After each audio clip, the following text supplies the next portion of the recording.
Hello, welcome to WD18, the Watford fan channel. Welcome to your Watford transfer news and rumours show. We're coming up to the end of the new year.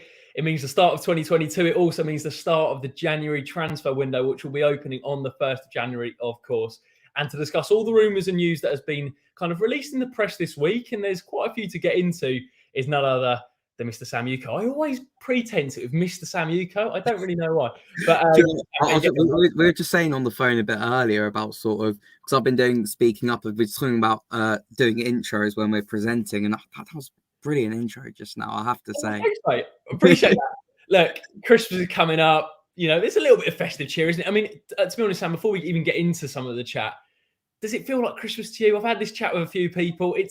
I think with COVID and everything, it just doesn't feel normal, does it? It's like behind closed doors football. Yeah, exactly. It's really weird. I mean, I woke up this morning to the news of the Wolves game being off. I don't think we've spoken on the channel since I went all the way up to Burnley last week to find out. How was it? The car journey was really we loved it, and we put on my mate Jack. He put on the Watford playlist, and as it came up to the I can't remember which song it was. It might have been Z Cars actually. My brother looks at his phone. Game's off. We're 20 minutes from Turf Moor. Just pretty much turned around, went to a Mackey's drive-through, and that was it. I mean, that is always the best. Break up, bad exam results, and get a Burnley game getting cancelled. McDonald's always does the trick. Exactly. What was your order, by the way? Was it? Do you know what? I wasn't that in the mood, so I just got I got a chicken mayo, I got a chips, and I got a McFlurry. So I say I wasn't that in the mood. I wasn't in the mood for anything, you know. Same menu. You just can't go wrong, can you? Exactly. It cost me like £3.50 or something as well. So it's perfect. What's going to be interesting is to see the saver menu that Watford serve up in the January transfer window. Before we get into it, guys, please do leave a like on the video if you enjoy. We've got plenty more Watford content coming on the way. This is the last video before Christmas as well. So if you're in the Christmas mood, make sure you do leave a like, subscribe to WD18. And if you get bored over Christmas, you can always watch a few of our videos back if you fancy it. And don't forget to leave your thoughts in the comment section below or any of the transfer rumours that we talk about in today's show. Now, we've got a few comments in already. Before we do get into that first rumour, we are going to get into the first rumour. It's on SEAD KOLASINAC, who's been linked with a loan move to Watford. This was first reported by Adam Leventhal. First reported by Mike McGrath, actually, from the Telegraph. Then Adam Leventhal, obviously, at The Athletic, and Simon Collins as well at The Standard.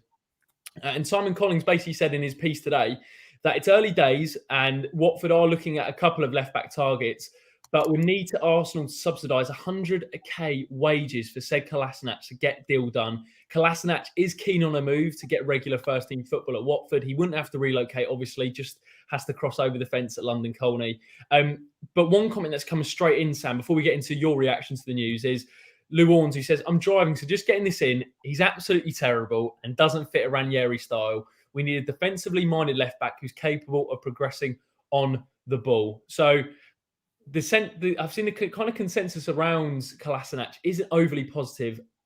Are you feeling more positive than Lou in the comment section? Look, I'll be honest. I can't say I've extensively watched the player, and I'm not one as well. So you know, when this video is done, I'm going to go watch a 5-minute compilation on YouTube. Look, at the same time, when a player comes into Watford, I'm always up for giving them a clean slate. I think Moussa Sissoko was a player who came in with big wages, didn't have the best couple of years at Tottenham, yet he's been absolutely fantastic for us. I can understand sort of the fear surrounding SEAD KOLASINAC.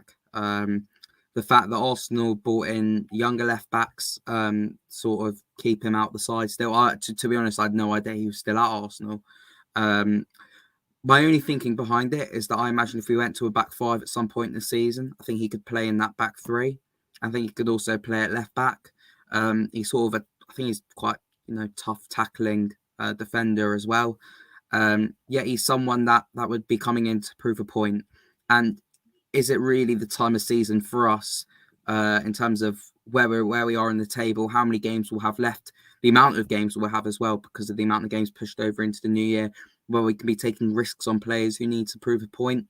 I'm not too sure about that. And particularly with sort of the money situation, if we are having to pay his wages, I think it's a massive risk. It's one, again, that, I'll have a clean slate for it if he does come in. And I think it could be a he's a versatile player, which I think is the attraction in terms of him playing centre back and left back.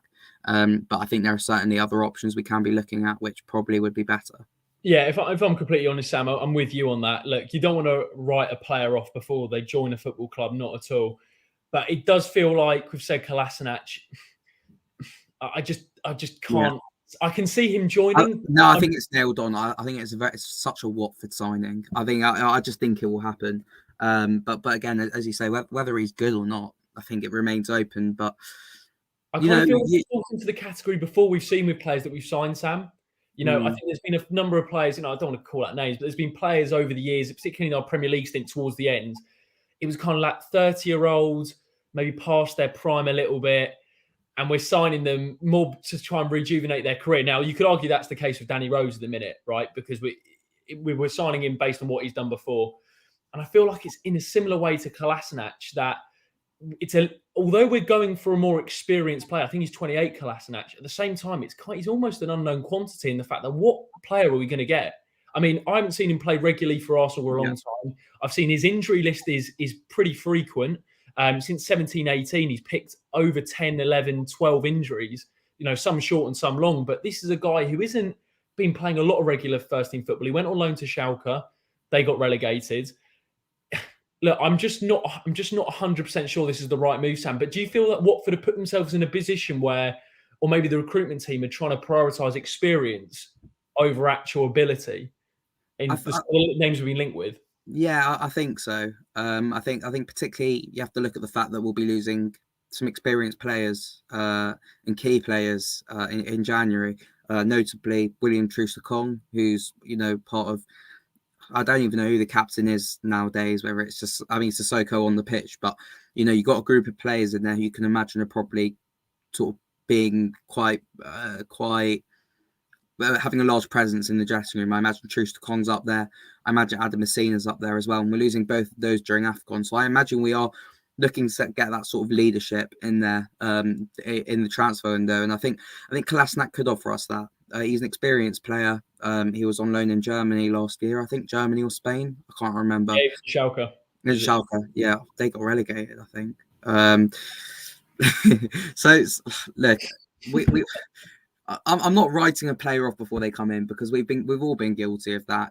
Dan Gosling last season, we all sort of rolled our eyes at that one. And he scored the goal to get us promoted. Moussa Sissoko, I think, was a big risk in the summer.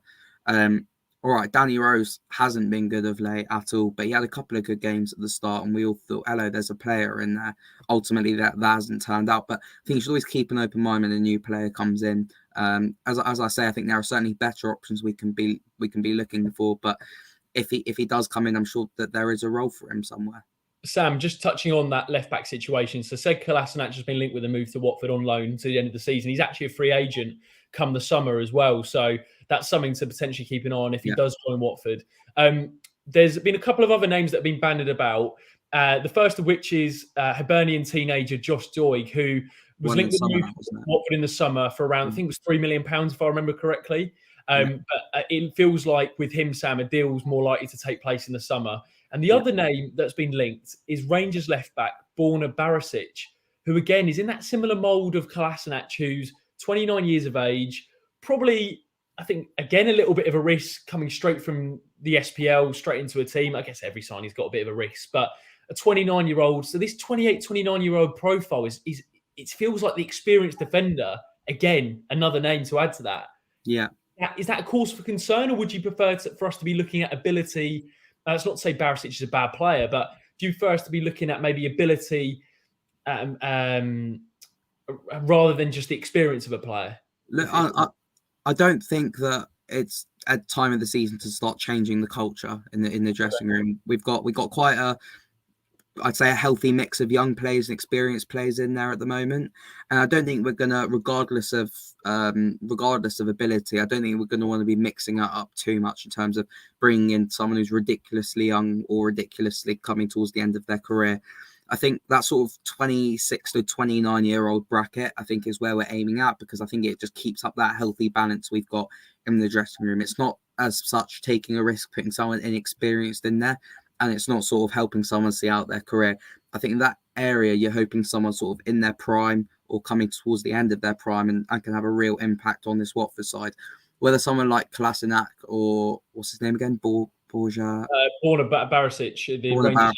Borna Barisic, whether they can have that sort of impact remains to be seen. But I think that's why they're sort of going it for that bracket, because all right, come the summer, I'd like to hope we're going for someone like Josh Doig, where we can sort of really lower the age range, go for those 19 to 23-year-olds, really lower that age bracket in there. But for now, you can't change the dressing room culture, and you have to keep it sort of as healthy and stable as possible. Sure. Well, according to Adam Leventhal, Borna Barisic would cost in the region of £5 to £8 million with a couple of years remaining on his contract. Doig is, I imagine, the more affordable option, but he's going to be worth £2 to £3 million. And as we said, that's more likely to happen in the summer. Just to wrap up the left back chat, Sam, is that a priority for you this window? Yeah, it has to be. But is that has to be sorted with Messina being called up to the Morocco squad for AFCON? Yeah, exactly. I think we've said before, do we look at a striker? But I think we have to nail down, I'd say, at least 2 centre halves and a left back before we even think about moving forward. Because I don't think it is a priority, which is nice to say as a Watford fan for once, that we're not looking, first hand at a striker to score goals for us. But saying we've got plenty of that, even with AFCON coming up and probably losing Dennis, Sarr's still injured. But I think we're fine going forward. But I think left back's absolutely massive, because I think Messina can have good games, but when he's off it, it's not good enough. And Danny Rose, I think, whether it's fitness or confidence, who knows? But I think certainly an upgrade is needed there. Just a comment. Thank you to everyone who's watching, by the way. And if you haven't liked the video, please do, and subscribe and share the channel actually as well to any Watford fans who haven't seen us before. There's a comment down here from Charlotte just on the potso model. She says, the potso model does not really allow young players to progress. They get sent out on loan, become disillusioned when they don't get in our first team and leave. Wilmot being the classic example. I guess I actually agree with that to a certain extent, Charlotte. But then also, I guess we can look at maybe Cucho, Pedro, Richarlison. There are cases where there is, and I mean, even going back to Marco Silva, mate, where we had a clear plan, I thought, in that transfer market. Will Hughes, Chalobah playing week in, week out.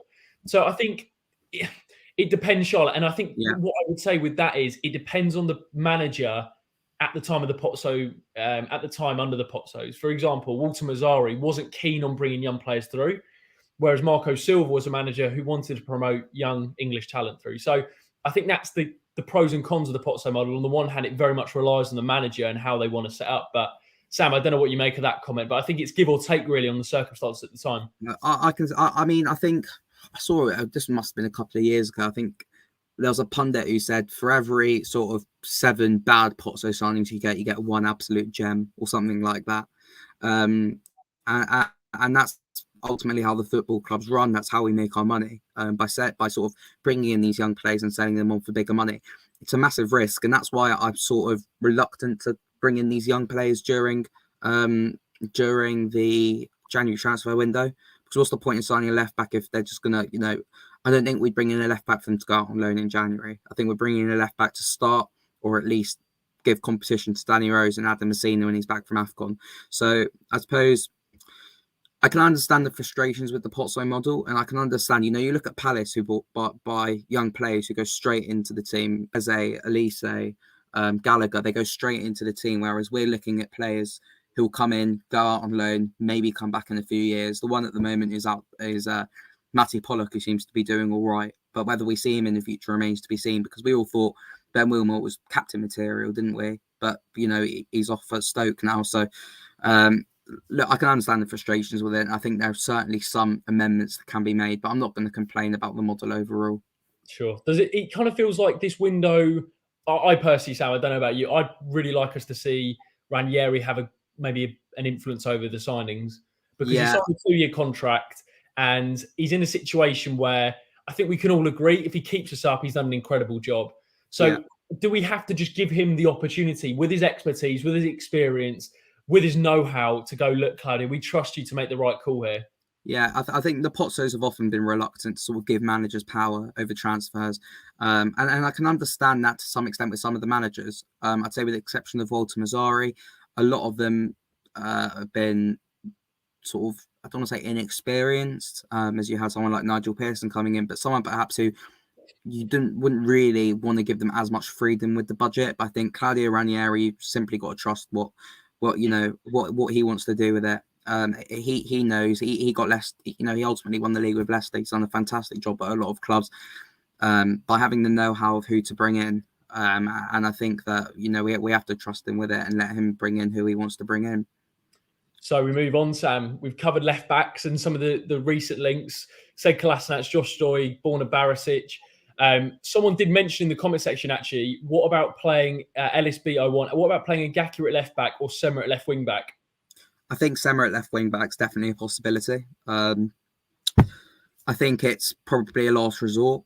I think we're more likely to see Ngakira at left back again, and I thought he did an okay job against Brentford, wasn't it? Feels like a long time ago, that game. Yeah, it does. It sort of frustrates me just on that. I really thought we would win just complete side point now going on to the postponed games. I think sort of a concern I have with these postponed games is I really thought we'd win at Burnley because I thought the players, as soon as we lost that at Brentford, would be itching to get out there and sort of have a reaction, sort of have a really fiery sort of response. And I think it's sort of taken the sting out of the tail, if that makes any sense, having these 2-3 weeks off. I'm not saying that sort of hunger and desire to sort of redeem themselves is gone, because I'm sure it will still be there, but I feel like at Burnley we would have seen sort of a really fiery response, but that's a conversation for another day. I also think, Sam, it's an interesting point about when you lose in the manner that we did against Brentford and how poorly we did play, it also lingers a bit as well, and that can damage confidence. As you said, if you have the quick turnaround, you're into another one. Look, we go again. If you don't turn up there, there's no excuses really. But now there's almost like that kind of, I don't know, that personal pride. I don't know. Yeah. It would. I'd imagine players like Cleves. I think in fairness, a Kong would be someone who would be willing to get out there again. But I reckon there's some players who react differently and don't maybe hurt as much as other players. That's just how football is, really, as we know. Yeah. But Sam, moving on to some of the centre-back chat. There's been a few names, and I'm going to refer to Adam Leventhal's article for this one. So, as you mentioned, William Troost-Ekong is going to be leaving. Adam Messina, who can actually fill in, I think, as centre-back, maybe as a left centre-back in a 3. They're going to be off. And Watford have brought in Nicholas Nkulu as a free agent. He's still recovering from an injury. Francisco Sierralta is recovering. And I guess that's the only benefit of these postponed fixtures, that those two guys are going to be back a lot quicker and they're not going to miss any games, which is a bonus for us despite not actually playing. But one name that was released and didn't get a great response to it was Steve Cook, who Football Insider, why are you smiling? Steve Cook, Football Insider released a report that Watford were interested in making a move for Steve Cook. QPR were the other team interested in him. 30 years old, which, to be honest, he's one of those players who you don't realise how young they are. I mean, no disrespect to Steve Cook. I thought he was a lot older than 30, to be honest. But Sam, what was when you saw that report and you saw the links, what was your take on that one? So I've mentioned this before on the channel that I share a flat with a Bournemouth fan this year. It's difficult at times, to be honest. But I watched the other week. It was Friday Night Football, Fulham against Bournemouth, and Steve Cook made his first start of the season. I'm not sure if you watched it, Jacob, but I was there. Oh, were you there? Yeah, I was there on the work. He was phenomenal that night. I think he made the double block or something with his chest on, and he got straight up and made a second block as well. So if we got that Steve Cook, then I'm buzzing. Man who gets his sort of body on the line, but I don't know. I said before 26 to 29 years old, didn't I? And I think that he's probably just outside. I think he's probably, you say you thought he was older than he was. I think he's a player who's had a lot of injury problems, certainly slowed down quite a lot in the last few years. And it's difficult to sort of be happy with a signing like that, particularly after just saying how I would like to give every player that comes in a fresh start. It would be sort of reminiscent of the Gosling signing in some ways. And he obviously had a massive impact last season. So I would like keep an open mind with Steve Cook. But again, there are certainly players out there who we can be targeting, who can probably do not just a better job, but for a longer term as well, a long-term solution. That's absolutely how I'm seeing it, Sam, in terms of it feels like with this one, it's a short-term deal and it's a short-term fix.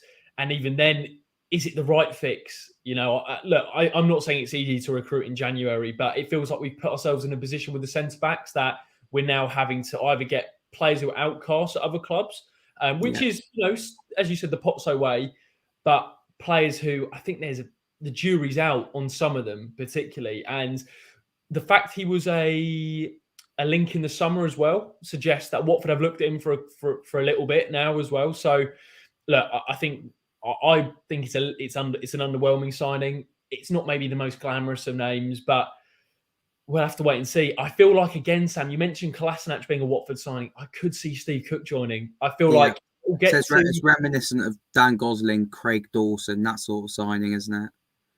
100%. That makes sense, yeah. I mean, we'll see. I mean, there's been a couple of other defenders linked. Roman Saiz was a player linked with Watford, but he could be a summer option according to Adam Leventhal. Maya Yoshida was linked in Italian media, obviously playing for Sampdoria under Claudio Ranieri. Steve Cook's another one, but Sam, there's two centre backs from the Premier League that got people talking. That's Joe Rodon from Tottenham Hotspur and Nat Phillips from Liverpool. Now, from what we're reading, Watford are interested in Joe Rodon, as are a number of teams, the likes of Newcastle, etc. That looks to be like a loan move to the end of the season. Nat Phillips, Liverpool want £50 million. I'm going to be honest, I could see we're never paying that. I could see Joe Rodon joining us. It's just whether I think he'd opt maybe for Newcastle or opt for Watford. You know, he's got the plus points of, again, not having to relocate, being in North London. He knows Sissoko and Rose from his time at Spurs. He's guaranteed minutes. I'd argue he's an upgrade on what we have at the minute. How confident are you of seeing that one happen? I think that could, out of the two anyway. I don't think it will happen, to be honest. I just feel like there are a lot of factors to it. I think Newcastle probably, if they bidded for Joe Rodon, there would be an option to buy as well if they stayed up. And I'm sure that would be a good amount of money for Tottenham and for Joe Rodon as well. And I think that would probably be a more attractive move as well. I'm not sure. I said this to you earlier as well. I'm not sure of his relationship with Ben Wilmore. I'm not sure if he'd give us the best report, to be honest, as well. Look, it's certainly someone who would upgrade us. Probably out of all the names we've spoken about so far, he's the best one that walks straight into the starting 11, and one that would 100% have an impact without doubt. Antonio Conte, I don't think seems to fancy him at Tottenham. So if Conte's there for the long term, I don't think he'd stay at Tottenham for the long term, which is why I think Newcastle will probably be the one he goes to, because there'll be an option to buy probably in that transfer as well. Sure. It's a really interesting one, that centre-back situation. But another, Freddie makes a great comment. Daniel Marty, again, was not linked this week, but has been linked a number of times. Worked with Claudio, brought in 2016-17, the year after they won the league. And Ranieri was the manager. So I think there could be some legs in that one. And Omar Colley, the central midfielder from Sampdoria.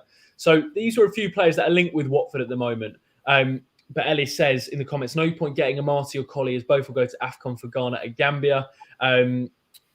Harry the Hornet says Ranieri should have full control in any signings, but cannot see Potso's allowing this, nor investing the money for the quality of players we need. I mean, just picking up on the last point, Sam, as a fan, as someone who goes to Watford week in, week out, how confident are you that we'll see the correct recruitment this summer, or this January, and we'll execute it to the best of the ability and the way you want to see it pan out? It's really, first of all, it's important for every fan to realise it's sort of a difficult environment to be working in at the moment for anyone in football recruitment, particularly with COVID sort of, popping up again. It's going to be even harder with these international deals and quarantine and that sort of thing, red-listed countries, etc. Still, as I said, a lot in the summer, we're still off the back of Brexit, where, it's a really difficult time, and particularly Watford, we're not the wealthiest club. We don't have too much money. I still imagine we're going to have to sell a couple in the window. I could see the likes of perhaps Daniel Bachmann going to Udinese, something we'll talk about after this, his comments yesterday. I could see perhaps Ken Sema going. I could see a few players perhaps moving on in the window as well. And that's probably something that we're going to have to do before we invest any big money. I think the free agent and the loan markets are the two areas we're going to have to look at. So I think Kolasinac is probably someone we'd get on loan till the end of the season and look at getting him as a free agent in the summer. Joe Rodon on loan, as we say already. I think that's probably our best bet of getting players who can come in and have an impact on the side. I don't think we'll spend any big money this window. And that's not because the Potsos don't want to, but because we simply don't have the money. We want to build to be a sustainable football club, because if we are being realistic, I don't want to be overly negative, but it's a hand in the balance if we're going to get relegated or not. It's very 50-50.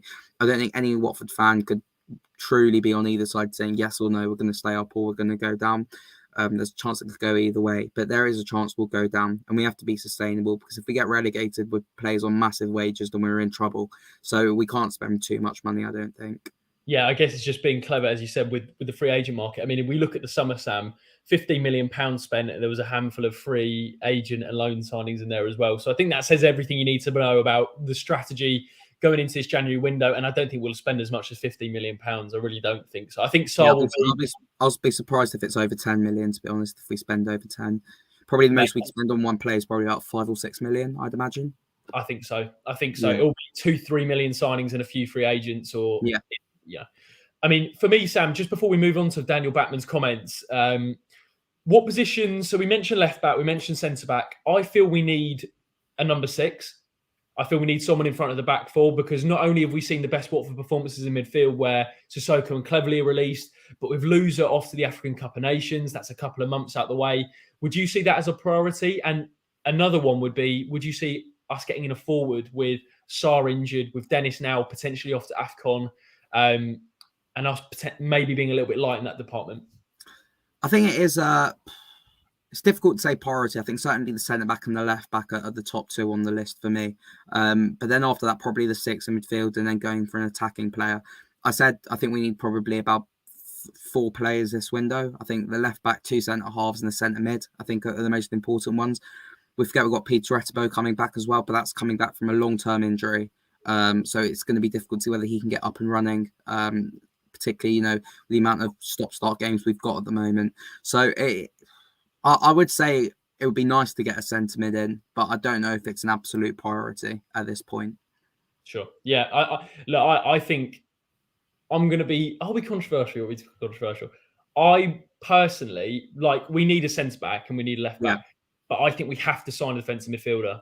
Right. Because I honestly believe that if we can push playing with Kutzka and Sissoko as a 2 just doesn't work. Yeah, I mean, I think Kutzka's been pretty poor since the first game of the season. I mean, I remember maybe Everton away he played well, but overall Kutzka has not been good enough. And I think Sissoko's better further up the pitch. So if Loser isn't going to play, I think we need someone in front of that back 4 just to sit and protect. I think that may be where Morton Thorsby comes in. That's why he's been linked.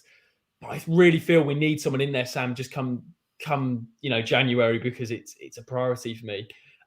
Warns in the comments, Yakuzlu is available for 2 million. It's becoming such a Watford transfer window. It's not. I said this the other day. It's Thorsby, Yakuzlu. It's these players who keep on popping up every single time. And I'm seeing Will Hughes' name in here. It's annoying because he's perfect for this system, I think. I mean, he wouldn't come back, let's be honest. And he's breaking into the Palace side as well now. And he's doing really well, it seems. He played really well the other day, apparently. So he probably won't. But yeah, I can see why we need a centre mid. I just don't think it's as important as getting a centre back or a left back in there. And as I say as well, with sort of the difficulties we've got financially and with everything going on in the world at the moment, I can't necessarily see us bringing one in. Do you know what? Do you know one player, prime player in Watford, I'll take back? Valon Brahmi. Oh, I know what you mean. We need a Valon Brahmi in there just to sit in front of the back 4. Who is he sitting in front of? Prodelin, Cathcart. Yeah. Get him in front of that back 4 and just protect it. Honestly, he'd be the man at the minute. Yeah. Sam, look, we're going to wrap it up with Daniel Bachmann. Now, Daniel Bachmann has been pretty vocal in the media, particularly, I think it's in Austria, and I think it was a German outlet as well, if I remember correctly. Basically hinting that he would be open. Open, hinting at Sam's not happy, but just to provide context for it, hinting at a move away. And yesterday he spoke to Austrian media, Hoyt, if I pronounced that correctly, and he was asked a series of questions. If you want to check out the full interview, it's on WD18 Fans. There's a link to it. You'll have to translate it though if you don't speak Austrian. In Austria they speak German, don't they? Yeah, I think so. Yeah. But yeah, have a little read of that if you want to get the full interview. But he was asked about Syria, and he said, Italy is an awesome country. When I was a kid, we went there on holiday almost every year. The Premier League is the best league in the world, but Syria is a league I wouldn't turn down. And he also mentioned that he has a contract with Watford until 2024 and will never be the only goalkeeper at a club. It was clear that Watford would get a goalkeeper, Maduka Okoye, who joined. I'm not too worried about that. But if something suitable comes along, of course, I'll listen to it. Sam, you were pretty vocal on social media about not being happy with it. What upset you about comments? I think first of all, it's fair to say I don't think Daniel Batman's happy. I think he originally said he was dropped for non-sporting reasons. Again, we don't know what they are. But I think when Bone Foster's fit, I imagine he'll come back into the side. I can understand when players talk to the media, and I don't mind when people. I like honesty from footballers, basically. But I think it's sort of too many times now where he's disrespected his employees, because he's going to be playing over the Christmas period until Foster's back. But for whenever Watford do next play, Daniel Batman will be in goal. And it's just not sort of... It doesn't fill me with confidence when there's a chance that Batman's eyes are on other things. He hasn't explicitly said, I want to leave, which means that we can't overly speculate. But it does appear that his eyes are sort of turning towards a move perhaps in January. I think there's something that it's almost like a come get me from to Udinese, isn't it? He seems he wants to go, doesn't it? It does feel like that, Sam. Look, if I was a football player, it's easy to say it when we're sat here doing a live stream. I wouldn't be doing those interviews. Having said that, though, if I were going to flip it from Batman's perspective, Sam, he's 27 years of age. Yeah, I can understand why he wants to. Yeah. He's Austria's number one. He was first choice in the Championship. Had a go. Was first choice in the Premier League until that Norwich game where he picked up that injury, yet he was on the bench. So I think from his perspective, he's got to the point in his career where he's 27. He waited a long time for his opportunity. I think he's just desperate to play in a top five league regularly. And I don't think Watford can guarantee him that. So I agree with you on the one hand where, look, I don't think the interview is a great look.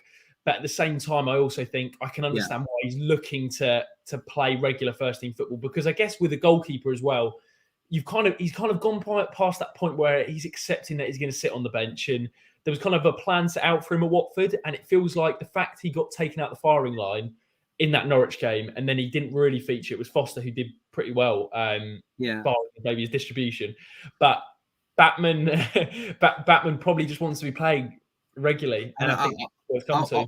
I wish Batman nothing but the best. I think he's been a good servant for us. He's waited for his opportunity, and in the Championship he seized it with both hands. So it's just frustrating when you have players talking in the media. But I'm sure it will all work itself out. And hopefully for Dan, at least when he does play in the coming weeks, his eyes are firmly on the pitch. Sure. Let's just wrap it up with a few comments. Some of them are quite funny.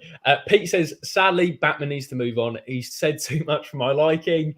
It did get quite a big reaction, that one, to be the interview. Good. Ellis, great comments tonight. With rumours circulating about the Lazio keeper, then Batman could well be gone as well. We have been linked with another goalkeeper. And Charlotte thinks that Batman should show some humility. We need our keepers to concentrate on their performances on the field to keep us up. I think that's where we're going to wrap up this transfer video, Sam. It's the last video before Christmas. I hope you have a great Christmas, mate. I hope everyone who's watching has a great Christmas and a happy New Year. I think we'll be back, won't we, before the New Year? Yeah. Hopefully match reaction on Tuesday night for West Ham, which... Fingers crossed, mate. Fingers crossed. The Wolves game cancelled today, but in Watford's statement online, they said that they're planning for the 28th game to go ahead. So fingers crossed that does, and we'll be back to react to some more Watford wins, hopefully. We all hope you have a great Christmas for everyone here at WD18. Make sure you do leave a like on the video if you enjoyed. Don't forget to subscribe to the channel as well. Share it around with any Watford fans, friends, family, and we hope you have a fantastic Christmas and see you very, very soon. Up the Hornets. Come New Orleans.